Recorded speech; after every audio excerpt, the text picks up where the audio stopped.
700-র মধ্যে 689। মাধ্যমিকে দুর্দান্ত সাফল্য মাথাভাঙার সৃজা দেবনাথের। মাথাভাঙা গার্লস হাই স্কুলের ছাত্রী সৃজা দেবনাথ রাজ্যের মেধা তালিকায় নবম স্থান অধিকার করেছে। নাই, কেমন লাগছে? ভালো লাগছে, তবে 690 ক্রস করতে পারলে আমার বেশি ভালো লাগবে। কি আশা করছি? ওই যে 690 ক্রস করবো সেটা আশা করছি। কিভাবে পড়াশোনা করতে? পড়াশুনো সেলফ স্টাডিটাই আমার মূল আর কি। এই ক্ষেত্রে আমার সেলফ স্টাডিটাই মূল মন্ত্র ছিল। সেলফ স্টাডি করেছি বেশি, পাশাপাশি গৃহশিক্ষকও ছিলেন প্রত্যেক বিষয়টা। আচ্ছা, আর গৃহশিক্ষকদের পাশাপাশি স্কুল এবং হ্যাঁ, বাড়ি, অবশ্যই ম্যাডামরা আমাকে ভীষণ সহযোগিতা করেছেন সর্বদা। আর বাড়ি থেকে কিভাবে? বাড়ি থেকে আমার বাবা যেহেতু স্কুলে রয়েছেন, তাই বাবা পড়াশোনার দিকটা তো বেশি ভালোভাবে দেখতেন, তবে মাও অবশ্যই দেখতেন। মা আমার প্রথম শিক্ষিকা। বাবা কোন বিষয়ে শিক্ষক? বাবা জিওগ্রাফি, কোন স্কুল? 22 high school.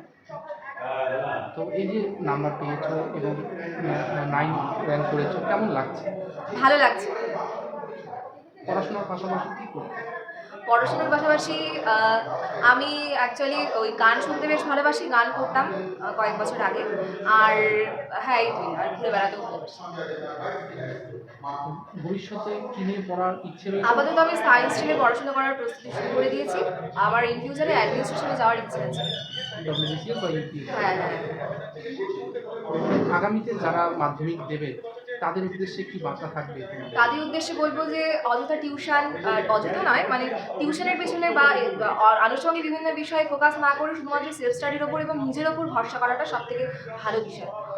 কারণ নিজে যেটা করবো সেটা নিজের মধ্যে সর্বদা থাকবে। নিজে যেটা কষ্ট করে পড়াশোনা করে আমি গেইন করবো সেটা আমার অনেকদিন পর্যন্ত মাথায় থাকবে এবং সেটাই সব থেকে বেশি আমার মনে হয় যে কাজে দেবে।